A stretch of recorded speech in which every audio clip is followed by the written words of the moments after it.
We will call the meeting to order at 5 p.m. Or do we have any comments, public comments on closed session items? No, seeing no public comments on closed session items. So with that, we will move into closed session at 5 p.m.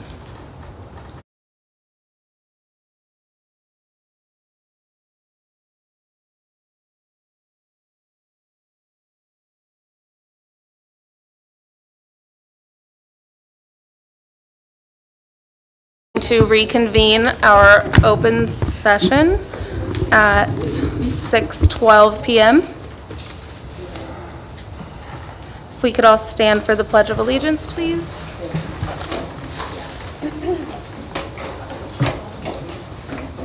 I pledge allegiance to the flag of the United States of America and to the republic for which it stands, one nation, under God, indivisible, with liberty and justice for all.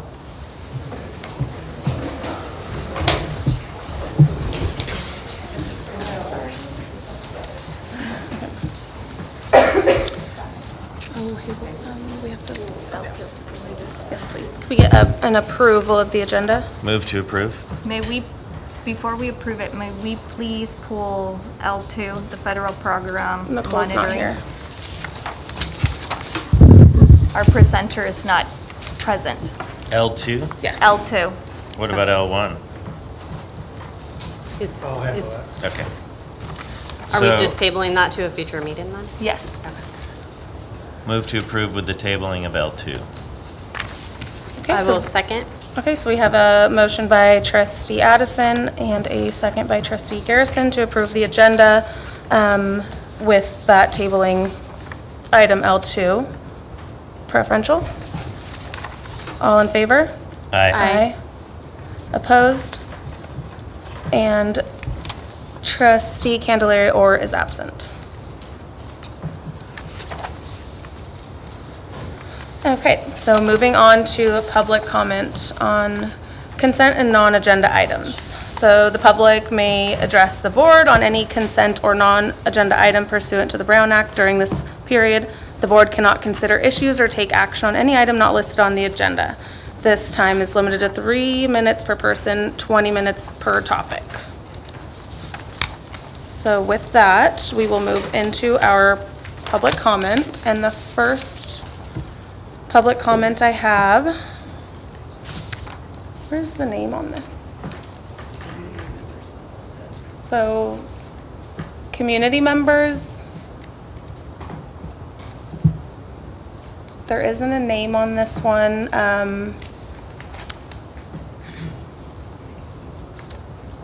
It came from online. Did anyone submit a public comment online to speak? Okay, would you like to come up and? Sorry, oh. Sorry, let me fix our timer really quick. I'm sorry, I apologize. Sorry.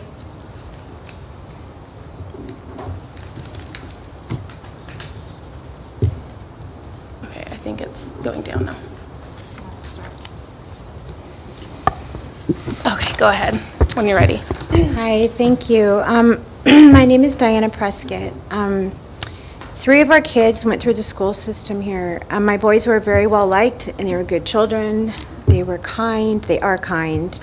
They're not problematic. They're great children. And I give a lot of credit to the schools for that. I think they got a great education, and they still are. They're in university and in junior college right now. So I wanted to address a couple things here. I kind of came back into Cloverdale after being gone for a couple of years, and what I found was just really disturbing when I went online.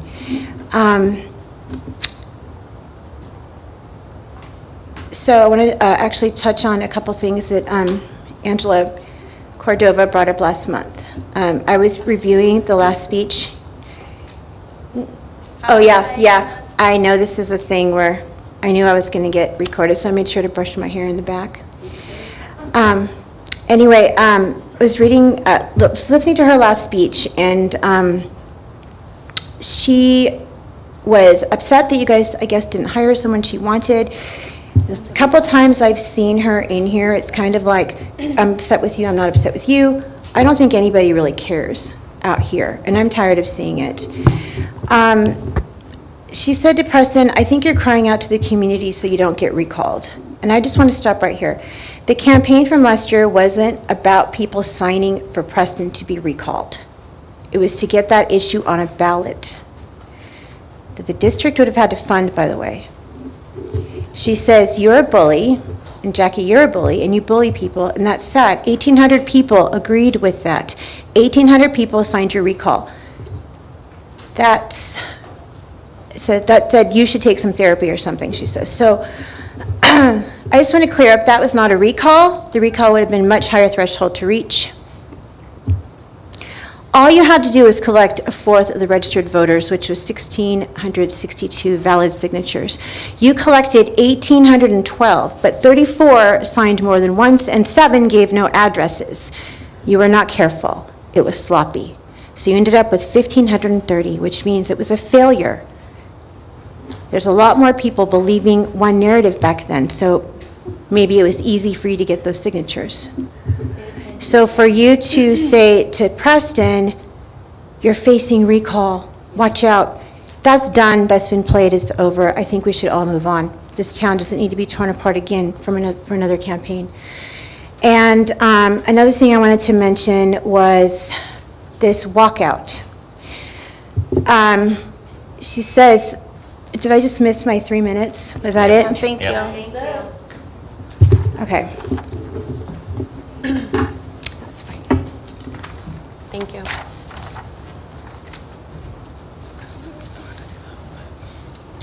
Okay, so the next public comment, sorry, is this on? Yeah. I have is Todd Lands.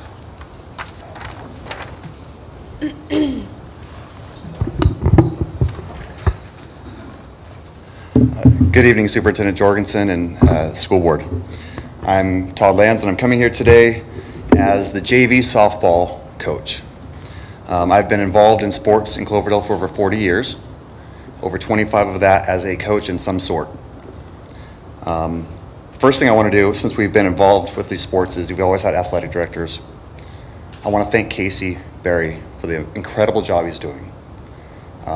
Nobody's ever been so organized, so thoughtful, and on top of things as he is. So I want to start by saying thank you to that, and it was a great hire for that position. We have several student athletes. Last year, our JV team averaged a 3.8 GPA. Some kids play multiple sports. I have kids that run track, soccer, volleyball, varsity, and JV softball all at the same time. They put in hundreds of hours to make themselves better to represent our school district and our city, where I wear another hat. And to see them do this makes me really happy, because we go out and we win, and it makes our town look a lot better, and it attracts people to our little city here. They work very hard on and off the field. After hours and hours of practice, they go home and they complete all their homework, whatever the assignments are. If they didn't, they wouldn't be on our team. They're not allowed to be. If they have Fs or less than a 2.0, they're not allowed to play. I have received an email from a teacher last week asking if our students were supposed to be let out at a certain time for a game. He thought they were trying to get one over on him. And so I explained to him that these two students or athletes played on multiple teams, and they were playing on a different team that day. So he was right but wrong at the same time. So thank you for checking. I appreciated that. We have always set the time for JV girls to get to Washington School and be prepared for a game at 2:30. The girls have to get out of class, put their books and stuff away, go to their lockers and change, and walk to Washington School, because only 2 children can drive, and they're not allowed to take people with them. I challenge any teacher who says that they can get out at 2:45 and still make that window to be ready to play at 3 o'clock in 15 minutes. No one can do that. It's virtually impossible. Yesterday, we received an email that said the students could not get out till 2:45 because the teachers won't let them. The students said the teachers were giving them a bad time and were not being released as they were supposed to be as I have been told to do through the office and through staff to have them released at 2:30. I call every time, and they are released at 2:30 until now. The teachers are taking it in their own hands and changing it to what they want to do. I am asking for staff, and when I mean staff, I mean vice principal and above, to have the JV softball girls, because they don't have the ability to drive, to be released at 2:30 instead of Thank you, 2:45, so Todd. they're on time and prepared for the games with less stress and anxiety. Thank you. Thank you. Thank you. Okay, the next name to be called upon is Kurt Kelder.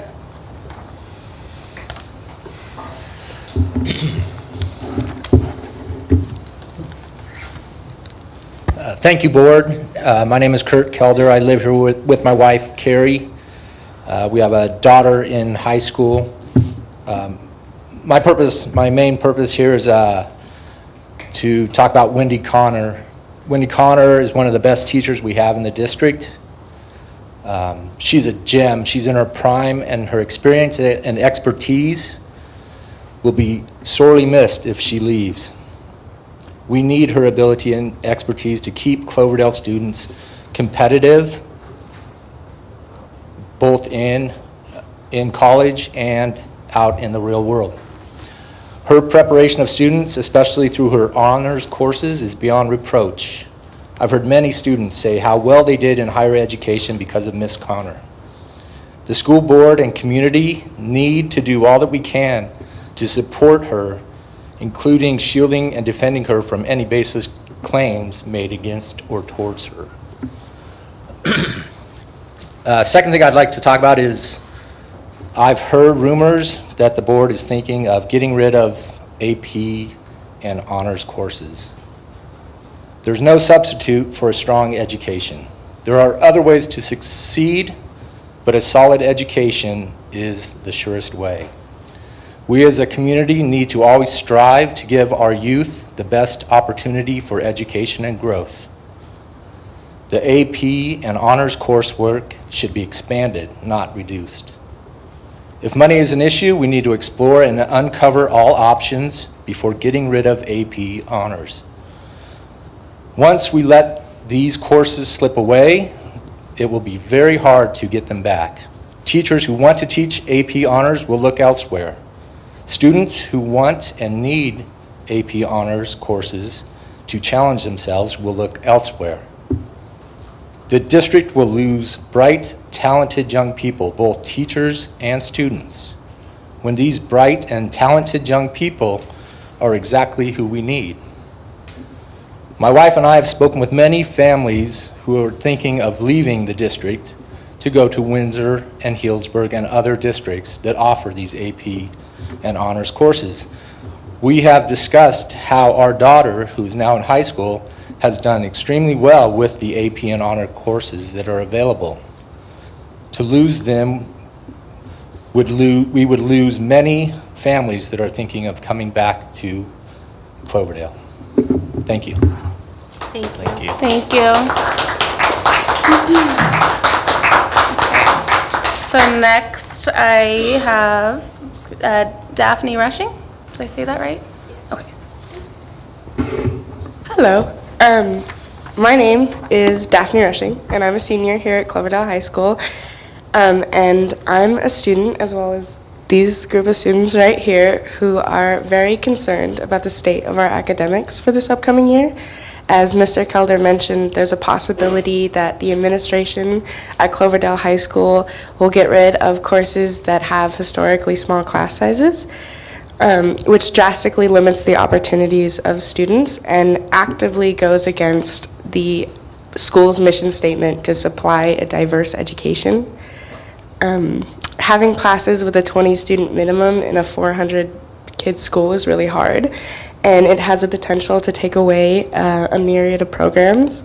Honors physics, drama, academic decathlon, and associated student body or leadership are just a few that are kind of on the chopping block. These courses can help create diverse, well-rounded students that can continue to be successful well after their time at Cloverdale. And being a small school doesn't mean that students should have small opportunities, and giving them the ability to grow at our school is the best that we can offer, and courses that have small class sizes can help do that. Thank you. Thank you. Thank you.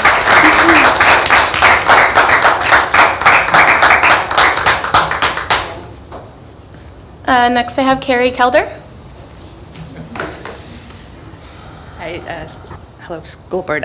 Sorry, we weren't sure if Kurt or I would have been called upon, so I just want to reiterate what Kurt said and really emphasize how hard we've been trying to get kids back to Cloverdale, because our twins are at Westside right now, and we are excited about coming back here for 7th grade, but it's really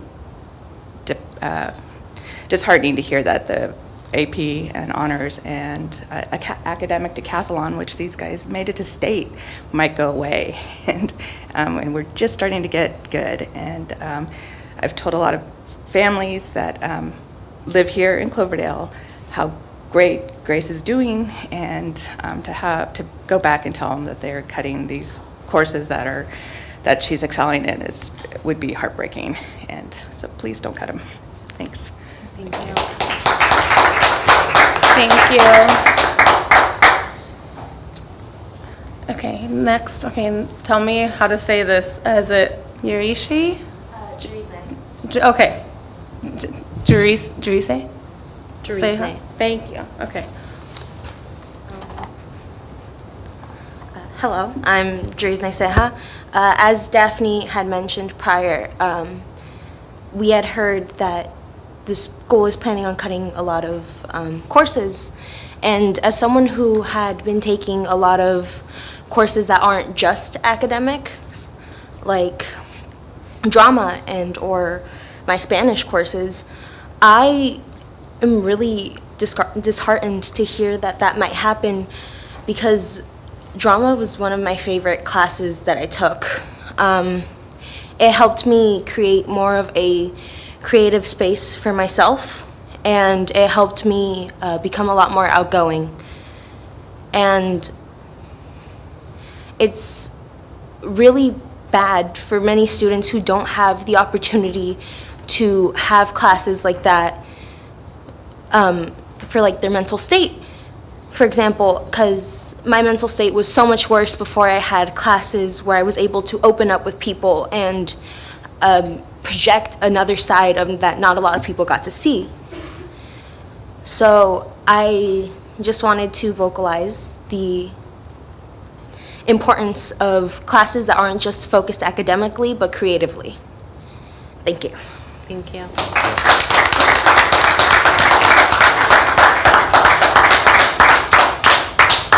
Okay, and next I have Grace Kelder.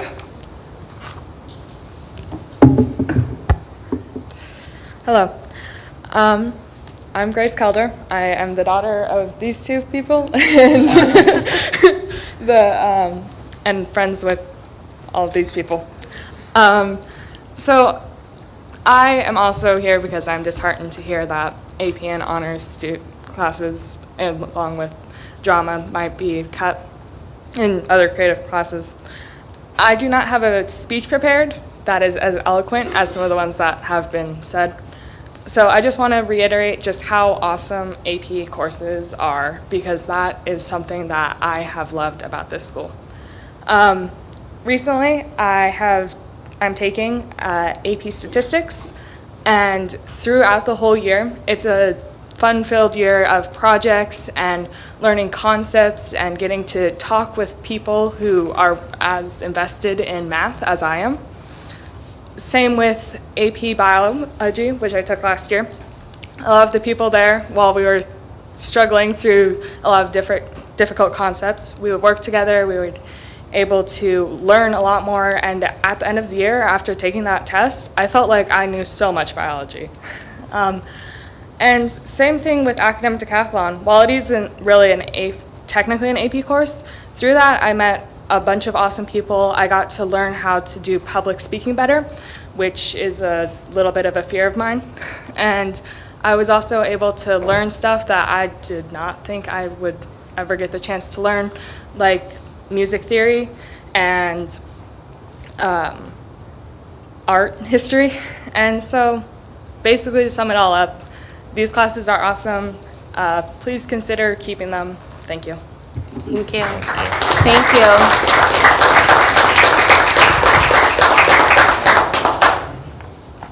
Okay, so the next I have is Angela Cordova. This says Washington Field. Oh, yeah.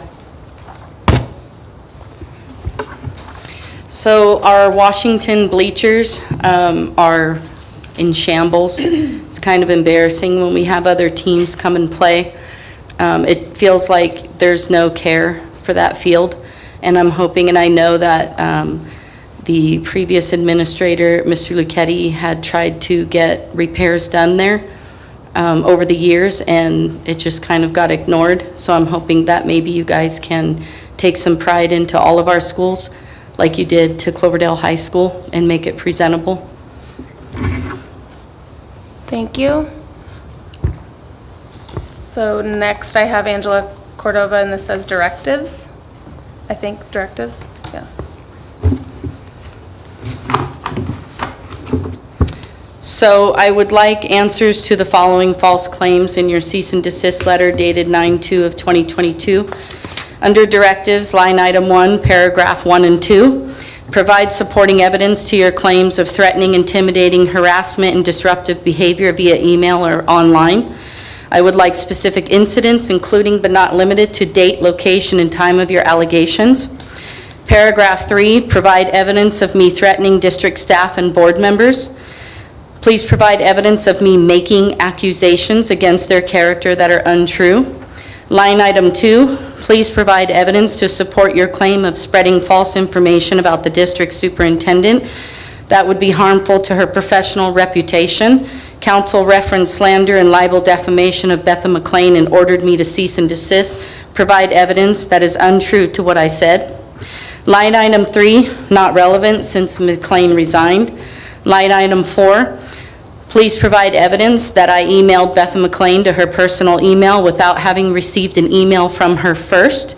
When McLean began her disastrous career with CUSD, she reached out to me first regarding the COVID trailers and Smokey the Bear interaction. She explained she did not have her CUSD email set up, therefore she was using her personal email. Provide school board code and any other cord that may pertain to that. Line item 5, am I the only person in Cloverdale that is ordered by your council to submit all PRA requests to the school's law firm rather than to the CUSD office, or does that apply to our entire community? I call that discrimination. I would like to know the reasoning behind that order.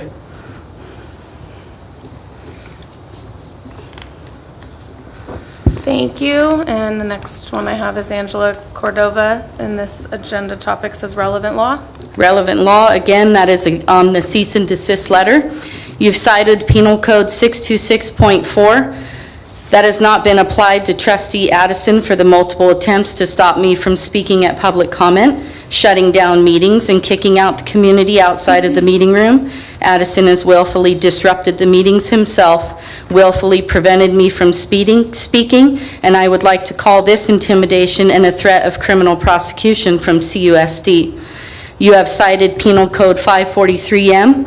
My guess is you meant to reference Penal Code 543M, but instead you referenced 653. In any event, neither statute here, since I have never phoned the district. Section 653M is specific intent crime that's requiring proof that the caller's subjective purpose in making the call was to annoy or harass. Please provide the correct statute to support your threat of criminal prosecution. Section 543M is a terrorist threat. When did I threaten any of you? Please provide evidence of a terrorist threat from me to support your claim. Thank you. I have the final two. One says conclusion and one says emails PRA. No, there was one that said unlawful behavior. Paragraph 2, unlawful please behavior. provide supporting evidence that you know that my tones in emails are threatening, intimidating, and hostile. Being that I do not have a personal relationship with any of you in this room, I am curious as to how you determine my tone. I am outspoken and direct, and that is what you're referring to as tone. That is simply your problem. You referenced an email dated August 4th, 2022 to McLean with a direct statement from me to her. And I quote what I said, "You are not appreciated, respected, welcomed, or wanted in our community. You might want to look for another position outside of Cloverdale before your resume has a huge red flag on it, because I do not plan on backing down, and neither is our community. I cannot wait till your ass is handed to you by the law." That is a true statement of my feelings. You don't have to agree. That cannot be misconstrued as a threat or intimidation, as you have claimed in your second paragraph. I do not recall any going-away parties for McLean or any walkouts. I do not recall any sadness upon her resignation. I don't recall our community being I do recall our community being overwhelmed and happy with her resignation. Paragraph 3. Provide me board policy and school code stating I cannot copy anyone outside of the CUSD district on any email that I send to the CUSD district. Paragraph 4, please see the above and reference my comment on line item 4. Paragraph 5, I spoke to the parents of children involved in unsubstantiated allegations and was told by these parents that McLean did have firsthand information from her to Counselor Lurie. Provide me evidence that this statement is untrue. It's in your cease and desist letter. Provide it. McLean did take the lead on the investigation through White Star. Provide evidence that that is untrue.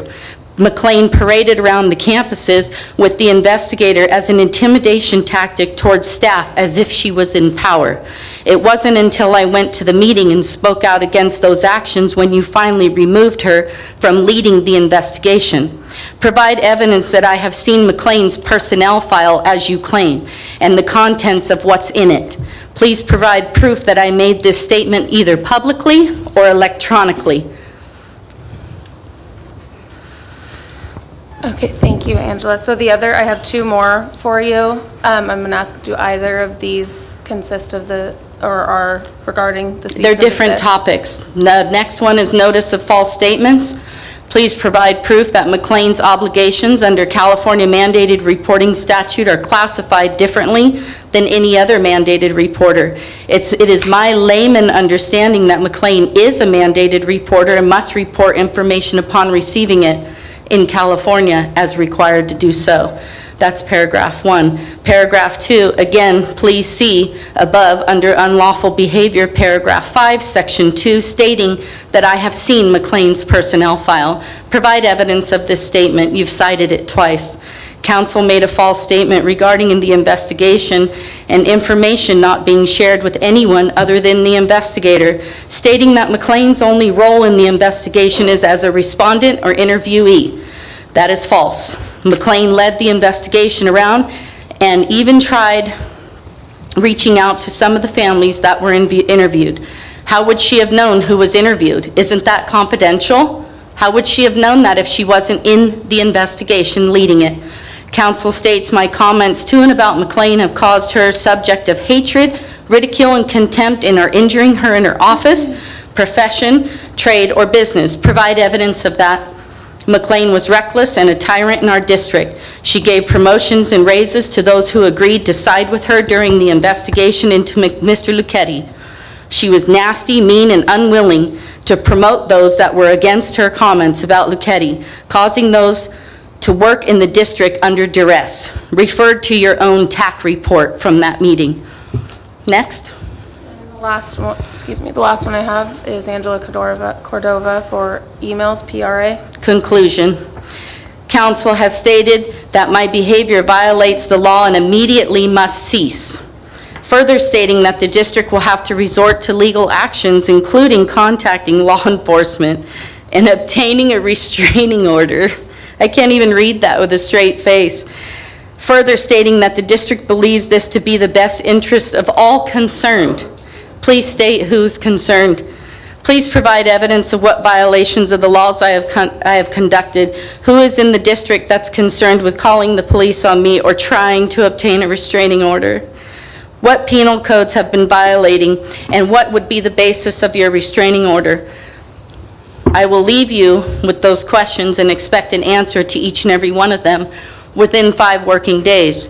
I am not submitting a PRA on this because these are questions to your cease and desist letter that I have been trying to get answered since September to no avail. I believe that you have set the tone in an attempt to threaten and intimidate me, a concerned parent, a concerned community member in your district. Furthermore, trying to silence me and scare me out of coming to school board meetings. I noticed that the police are no longer here since McLean left. More intimidation tactics from your board. I am the one who is discriminated against and bullied by you and your attorneys, but it won't stop me. How many other community members or parents have received letters from your law firm in response to their inquiries? How many? And I'll leave this with you so you can properly answer them. Thank you. Thank you. Gabby, good. And then my final sign-in is the PRA. And I'll leave that with you as well. Not yet.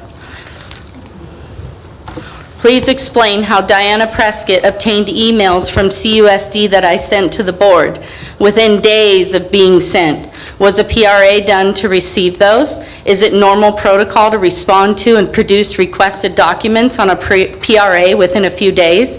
Does she have to submit her PRA to the attorneys? How is it that I am threatened to be arrested at the March school board meeting for speaking over my time, but you allow Kate, who is a friend of Addison, to name call in her speech and not be removed? What happened to your speech of getting along and being respectful? I guess that only applies to certain people. Discrimination? Probably. You do know that I record the meetings and you have tried to stop me. I record them for my own protection. So you can't lie. You can't say I've done things I haven't done. So please stop asking me to put my phone away. It's not in your way, it's not blocking your meeting, and it's not obstructing anyone. So here's another packet for you to answer to. Thank you.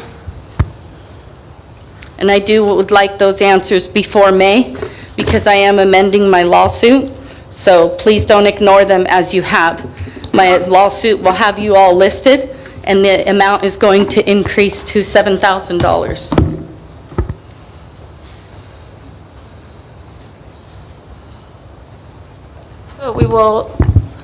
So we will go on to the closed session, reportable action taken.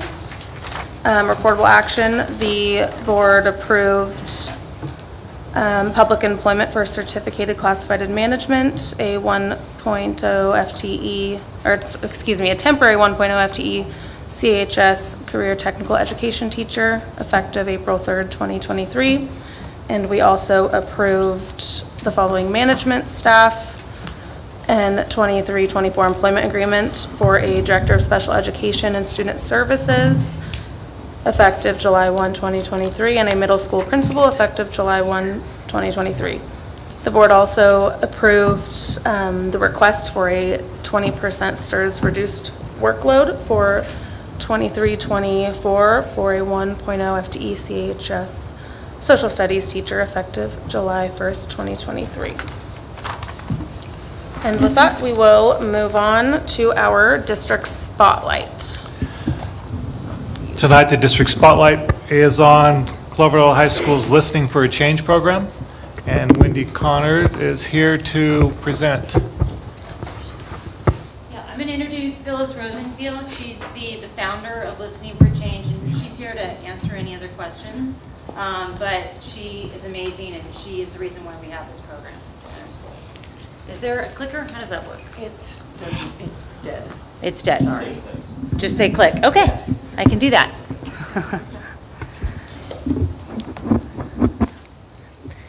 So Listening for a Change is the Neighborhood Listening Project is part of a nonprofit organization that's run through Santa Rosa City's, or through the Santa Rosa Neighborhood Listening Project.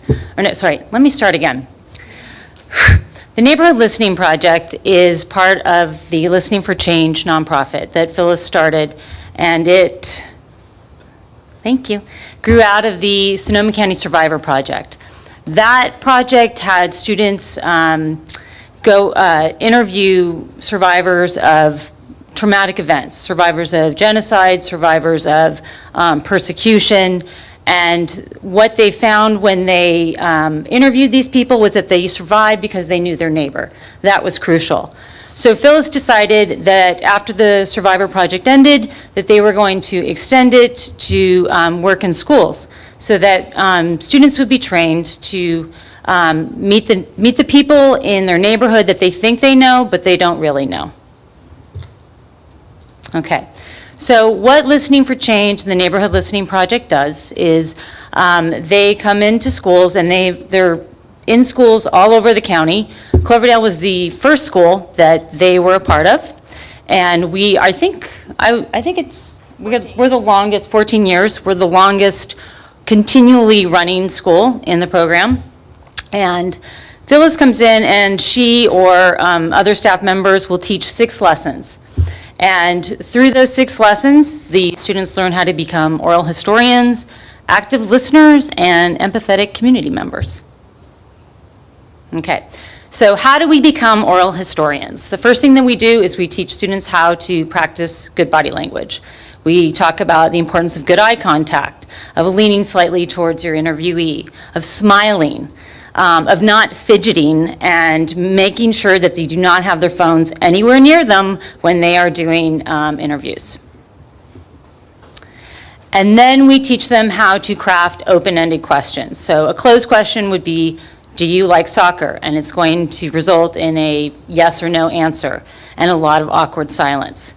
So then we say, can you tell me something about the types of activities you enjoy doing? And that allows the person that's being interviewed to direct the interview wherever they want to go. And you always get much more interesting stories. And then we practice asking good follow-up questions. And this is one of the most challenging parts of the interview. But they might say, you mentioned that you served in the Army. Could you tell us a little bit about your time serving? And then we go to safe to sensitive questions. So we always start out the interview with a safe question, like, can you tell me about the time that you were really happy? A big part of the interview process is getting the person that we're interviewing to feel safe, so that they will share stories that make them vulnerable. So we'll start with the safe question, and then we kind of go down to the sensitive boundaries, and we'll ask a question like, what was it like when your dad lost his job? Or can you tell me about, when you lost your mom, what was that like? And usually the people that we interview are very generous in their stories and very brave for sharing them. So we practice. We use the good body language. We use open-ended questions. We go safe to sensitive, and we use the follow-up questions with each other. So the students work in groups of 3, and we'll have one person watching 2 people, one being the interviewee and one being the interviewer, and they take notes, and then they rotate roles, and we do this for, 3 or 4 times. Okay? Each class chooses a theme. We use the design thinking learning process, and that came out of some of the work that we did with SCO. And so the themes for this year are, period 1 is doing eras and decades. They're looking at people that grew up in different decades in Cloverdale. Period 3 is looking at time, like how do people make the most of their time? And period 5 is finding independence. And period 1 and 3 are the honors world history this year. Period 5 is the honors English 3. I've done this program with all different classes, with ELD, with regular English 3, but this year, just because of the way it lined up, I did it with 1, 3, and 5. So then we identify potential interviewees, and we brainstorm questions for them. So this picture is from this morning. This was Mike Driver. We had a great interview with him. Learned a ton about him. But that's what it looks like during an interview. And those are some of the questions. You can see some of the safety statement that we always start with. If there's any questions that you feel uncomfortable asking, feel free to let us know, and we'll move on. And then we went on from there. And the students were wonderful. They made me really proud. This was one of the first years that I think these students all have children right now. Yeah, you might recognize some of them, Ashley. So since 2010, this is an estimate, but looking back at my records, we've probably had around 600 students from the high school interview, roughly 70 community members. Even during COVID, we had students interviewing over Zoom. So we haven't stopped. And these are some of the interviews that we've done this year. We interviewed Pat Fitzgerald and Carrie Kelder, who talked about being a punk rock star. So we learned all sorts of interesting information about her. And then Ray, our security campus officer. And afterwards, the students came up and were taught, they had no idea about all of these interesting things that Ray had done. So I think, it made the students feel much closer to the people that are working on their campus. Okay, and I just love this picture. They look so cute. But at the end of the video, the students are recognized and they introduce themselves. So that's what Phyllis is doing. She's saying, okay, say your name, and then that gets spliced in the video. And then once the videos are done, they're usually roughly 40 to 50 minutes. They go to the Listening for Change, and they have an editor there, a professional editor, and a translator. So they are put on, where can you see the interviews? Thank you. So you can go to the website, and can you click on, there's a link right there, there's an active link.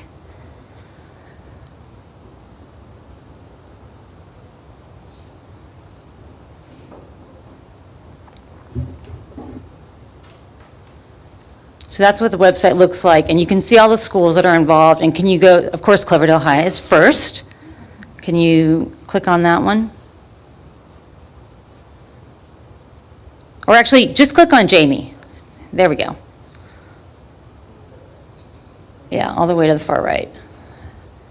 So I just wanted to play like 3 minutes of Jamie so you guys can see what it looks like when they're done. Does this pick up sound? Will that pick up sound? Okay.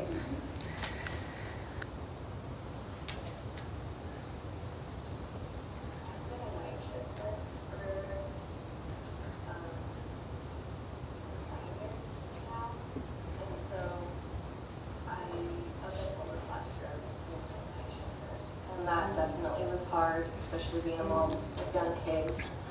So I started to notice it was affecting like my mental health and my ability to be a good mom. Especially a few years ago, my younger brother passed away, and so I was really struggling. So I had to make some adjustments, and this last June I went to part-time, and it was a smart choice because I'm able to balance being a mom to young adults, still kind of grieving and processing a big loss, and then also keeping up my skills and my license and being able to work just not as many nights a week. You can pause it there, but it's a great interview. So I do really encourage you guys to watch some of the interviews. And you can see all those ones that were at the top, those were ones that we did last year. Last year's theme was music. That was one of the class's themes. And then the other one, I think, was graduates who had overcome obstacles, because these were students who were coming off of COVID. And so Jamie, obviously, she's a former CHS student, but she also has gone through a lot. So they were all inspiring. Okay?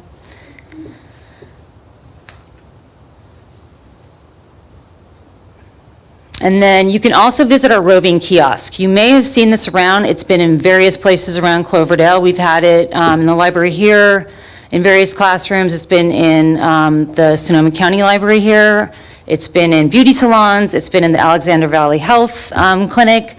But the idea is that you will get to know your neighbor if you've got this touch screen and learn all these stories. And it's got headphones that you can listen to right now. The story of this kiosk, I love the story because we did a presentation at CPAC a while ago, and I thought we would get like maybe $300, but we had students there, and they were talking about the program, and at the end of the night, this man came up to Phyllis and I and said, I'd like to fund it. How much do you need? And we needed $7,000. And we told him that, not really thinking anything.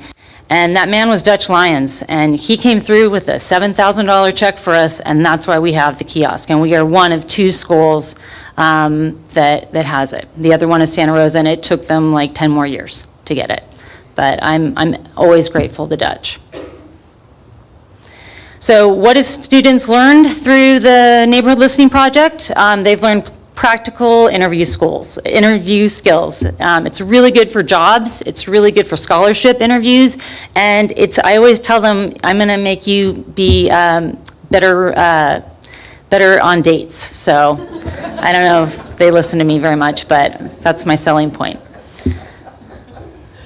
It also teaches them empathy. You know, when we listen to other people's stories and we appreciate their perspective and their struggles.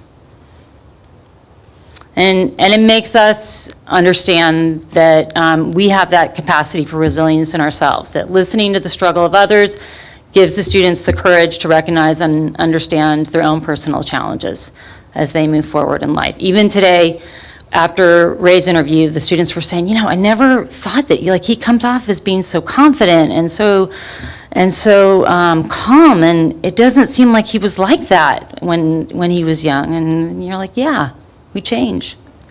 And then finally, communication. Students learn how to navigate the soft skills of person-to-person communication. They learn to speak adult.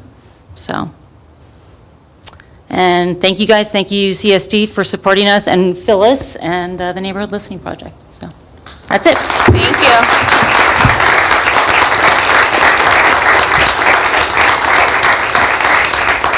If you have any questions or concerns, I can try to address them, or if anybody in the audience has any, so. I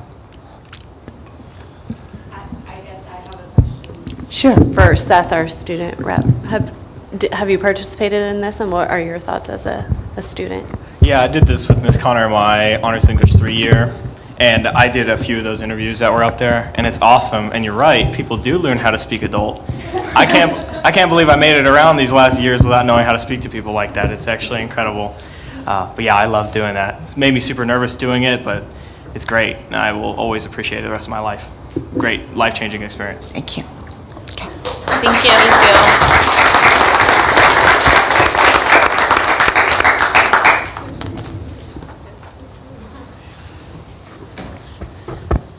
Okay, moving on to our consent calendar. Is there anything that needs to be pulled from the consent calendar?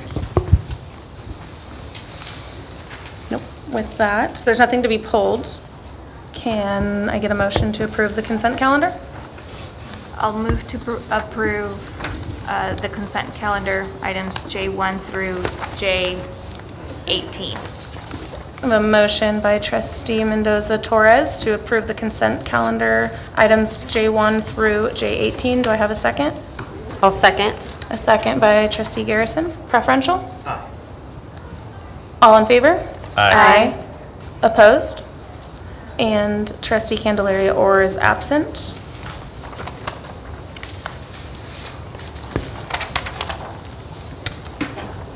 And with that, we will go to our reports. Student board representative, you up first? I just got a Post-it note here with some stuff on it, what we're doing here at CHS. So we got our senior trip coming up on the 28th, which you guys just approved. Which you guys just approved, so thank you for that. On May 6th, we have our prom, which is awesome. And speaking of what they were speaking about, we have our AP exams coming up on the 1st, the 4th, and the 2nd. So those are pretty big for students in AP courses, very stressful time. And our CASP testing finishes tomorrow, so that's a good thing as well. And I also wanted to thank you guys for approving the quotation for the backboards. I know it's not a huge deal, but it's those really little things that make people really appreciate what the board does, and so I want to thank you guys for doing that. That's all I have to say. Thank you. Next, we have our California School Employees Association. They do not have a report tonight. And they do not have a report tonight. Okay. so we will move on to Teachers Association of Cloverdale. Thank you. Mary Beth Kelly representing TAC tonight. So TAC would like to express our deep concern about the lack of teacher input in recent discussions on curriculum changes and the availability of support. It's disheartening to note that changes and additions to the curriculum are being implemented without the meaningful consultation of the experts who are at the forefront of the classroom, the teachers.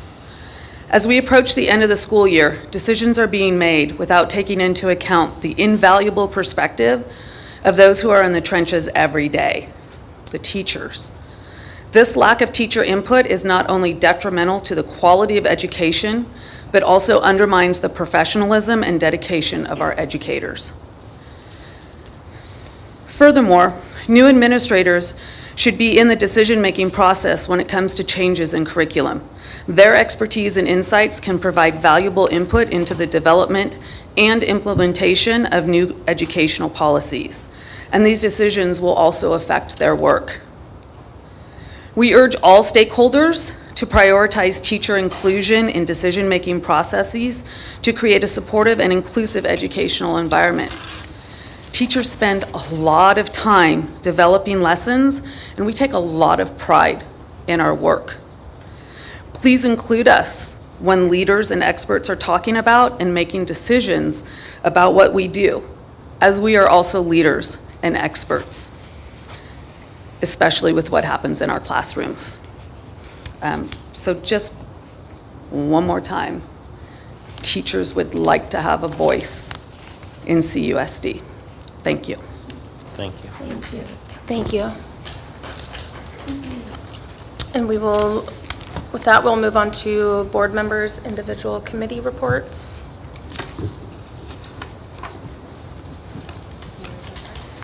It's up to you. I'll go first. I was SARB. I was unable to attend the last meeting, but Trustee Lopez-White filled in for me. So if you want to speak to anything that happened, but we do have our last SARB board meeting of the year tomorrow. It's a full day. Measure H, I missed one meeting and the other one was canceled. However, out of a coffee chat that Trustee Lopez-White and I attended at Jefferson on March 30th, some of the staff brought to our attention that I was going to bring up at Measure H, but I'll announce it now and we can bring it back to the committee. There's several broken or cracked tiles in the new classrooms that need to be fixed because they could be tripping hazards. The words on the outside of the building, Jefferson Elementary, like Washington Middle School, are still not up. And on the end classrooms, there's no awning or some sort of coverage. So on rainy days, you get wet going into and out of the classrooms, and they're unable to utilize the backpack hooks because they're in the rain. And so in addition to the coffee chat, I would just ask Ms. Myers if she could send us those links or invites that you had talked to us about. I didn't see them, so I wasn't sure if they got lost or if it's past that date. So, and then I also attended the literacy night at Jefferson Elementary School. It looked very well attended, and they were doing all sorts of fun things. They did pudding phonics, so Miss Fader had chocolate pudding that was put on plates, and the kids would write words or letters with their fingers, and then they would erase it, and then they would clean their finger and do it all over again. So that was really fun and entertaining. Ms. Myers read very giant books, and it was an interactive thing that they could take home, an activity. They got to make bookmarks, make their own book, and then you got a free book, and then dinner was also served. So it was really amazing, and I would encourage you to continue to do that. I heard lots of positive things. The boosters are asking for better communication between the district and boosters. There was apparently a request to use the parking lot for the Cloverfest as a fundraiser, but they were turned down, and this is what information I have. So because there was some damage at the Citrus Fair parking that they weren't aware of, and they would like to correct that in the future. Had they had known, they would have replaced it so that they could continue that partnership of the parking lot fundraiser, because we know Citrus Fair and these events will be back. So just to have good communication, if there is something that was done, that they be notified immediately so that they could correct it. And yesterday, I attended a CSBA webinar for Safety First, expert tips for supporting effective school and safety plans and student mental health. That is my report. Thank you.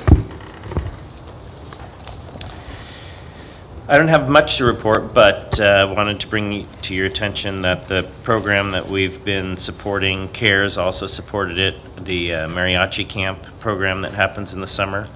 We got a full-page spread with 2 Cloverdale graduates, Marin Cruz and Alejandro Ruiz, who are graduates of that program. And one of them is now a teaching artist in the program. They have a year-round program as well as a summer one they bring here. And she's doing that while she attends Santa Rosa JC. And Alexandra attends UC Davis, where she's studying to be a veterinarian, and she comes back and helps with the summer camps. So I think that's really great to see Cloverdale in the Luther Burbank Center flyer. And those are kids that went through that whole program and are now giving back to it. Thank you. Thank you. And this time span, I went to one of our DLAC meetings at the library, and we spoke about LCAP and getting some feedback back from the parents and making sure that it's up to date and it is, our goals are aligning to the LCAP. I also attended our CARE meeting that happens on Tuesdays. If anybody would like to join, we meet on Tuesdays. I think it's the third Tuesday of the month. Feel free to look up at 7 p.m. Also, if you have time on Saturday, we are shoveling dirt at Jefferson Elementary. So if you would like to join us, please come. And we also, a couple of the members attended a SCO partnership to look at nonprofits and how do we partner up to get more funding. And those were attended by our president and another member. So lots of things to come on the horizon for the CARE Foundation. Thank you. For me, we have not had a school and city subcommittee meeting. It was scheduled for 2 days ago, this last Monday, and we are rescheduling it. I did get to, I guess since the last meeting, got to participate in the Read Across America, and I read to Miss Bird's second grade class. Also, I just want to thank the 5th grade teachers for doing their 5th grade movie night fundraiser. I went to that and the kids had a lot of fun. And I think they got, TAC might be able to confirm with me, but I think they got their entire field trip paid for. Maybe, I don't know if anyone reported back. But it was to fundraise for the field trip. Academy of the Science, thank you. I keep saying planetarium. And they will be going on that next month. As Trustee Garrison said, I did sit in on a SARB meeting, and that was the first time I sat in on SARB meetings. It was from what I understand, a heavy day, a lot of kids in there. And I just have to say that all of the adults and parents and everyone in that room, it was really cool to see how much passion and care there is for the students, and there was just someone from every angle of the school system and just our community in general, and that being my first time being in it, I really appreciated it. And hopefully the next one goes smooth for you. With that, I've been fully immersed in softball right now, so My calendar's pretty busy. I think that is it on my reports right now. And with that, we can move on to superintendent report. Thank you. We have, or you have a calendar for next year. And so we'll be putting this out to the community and all the staff. School will start, in case you're wondering, on the 16th of August. And there are 2 professional development days for certificated built in before the school starts and 2 embedded during the school year. A couple other changes are the traditional spring break will be butted up with Easter this year, and school ends on the 6th of June. So glad to have a calendar adopted. TAC and CSEA had input. We appreciate their giving feedback on that too. Washington Principal Shauna Ferdinandson was visiting at the end of last week, and she enjoyed not only seeing the school but meeting the students and meeting the staff. She is very excited to be here and looking forward to working with a younger group. Part of that might be because there are a lot less night activities in middle school than at a high school, so I think that might be a good driving force. Stephanie Alexander and her staff have been going through the compliance intensive monitoring for special ed, which is a very intensive process of looking at our special ed programs and trying to create improvements. Just finished a meeting, but the last visit I think is May 22nd, is that what you said? Looking forward to the last visit and the changes that we've made. I know that CHS had their signups for classes going into the next year, and there were several comments about honors classes, AP classes, drama, and academic decathlon. It's hard to make choices in a small school, and those choices aren't done yet, to my knowledge, but I do know that some of the driving forces is the number of students that sign up for certain classes. And I do know that drama and academic decathlon had small signups, and so that forces tough decisions. And I will say that Principal Goyle, when she came over, she was looking at the signups for drama, for example, and saying, this is a good elective class, and we only have X amount of signups. And that's something she repeated for several classes. So it's a tough decision to make, and I think might be still going on, ongoing conversations. And summer school is going to kick off soon. We did interviews for principal today, and we'll start the hiring process for summer school teachers. And yesterday was Jefferson's principal interviews and that remains to be announced when somebody is selected and accepted. Thank you. Thank you, and with that, we will move on to our Measure H update.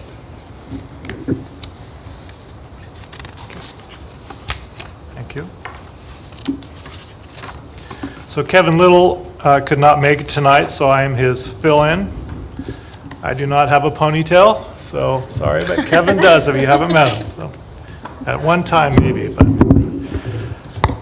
I just want to congratulate what the district and the board has done with Major H, because I was here 10 years ago when one of the bonds was passed, and then another bond was passed. And if you look at what's going on today, security, cameras, fencing is so important to try to keep everybody safe on campuses. And that has affected all sites. But besides painting, upgrading bathrooms, which seems to be on every bond, upgrading bathrooms always need upgraded, and roofing, the other big things were at the high school, the track and field. That's huge. And if you go there, it feels so different to attend an event there. With the bleachers, the track and field, the bleachers were put in my last year, track and field, what a great addition. It also took care of the swamp at one end of the field. So it makes it year-round usage. One of the things at Washington School was the new gym. I have to believe it's one of the better gyms for a middle school or an elementary school around.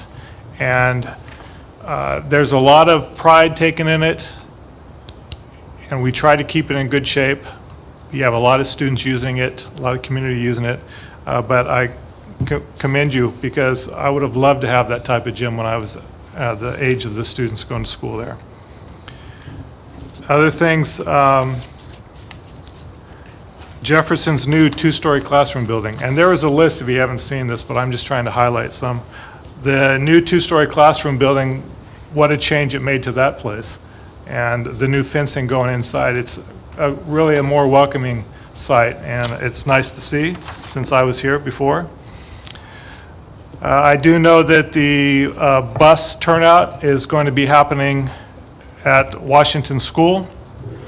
And having been at Washington School a lot the last couple months, I can't wait for that to happen. And Kurt is here, and with Kelder Engineering, he is working on a final design for that. So thank you for that. Hopefully we can move that along. District office just had a new roof put on and flooring and redesigned right before I got there. I appreciate that. I think that's why it was done, because I was coming on board. And the South Field project is ongoing. We have several members of the committee here trying to look at how to accommodate the restoration, the design for the channel that's going there. It's kicked around different ideas. It's gone back to the committee to try to look at a different option, and we're waiting that to come back for more consideration. And Kurt's involved in that too. So that's all I have. Any questions? I have a question. If we're getting a bus turnout at Washington School, does that mean there's going to be busing to Washington School? We're getting rid of the buses. We're just creating a turnout. I'm just kidding. It's part of our green program. That's awesome. That's awesome. I didn't have that. We actually, now that you mentioned busing, we do have a bus that runs, but potentially we will have a second bus that runs next year, depending on if things align with what we have going on. But one of the biggest challenges is finding a bus driver, and that's makes it difficult to have bus routes going on, multiple bus routes, especially when you have 3 schools, although they're close together, it's still a challenge. So thank you for the question. Thank you. So next we will move on to discussion action item M1, consideration and acceptance of donations. If you want to present it.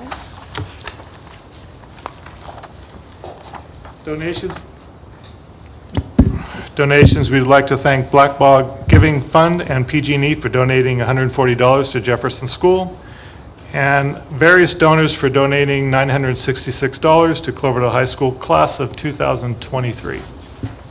Thank you. And with that, can I get a motion to approve the donations? I'll move to approve M1. Okay, a motion by trustee Addison to approve the acceptance of donations. Can I get a second? I'll second. Okay, a second by trustee Garrison. Preferential? Aye. All in favor? Aye. Opposed? And trustee Candelaria Orr is absent. And we will move on to future agenda items.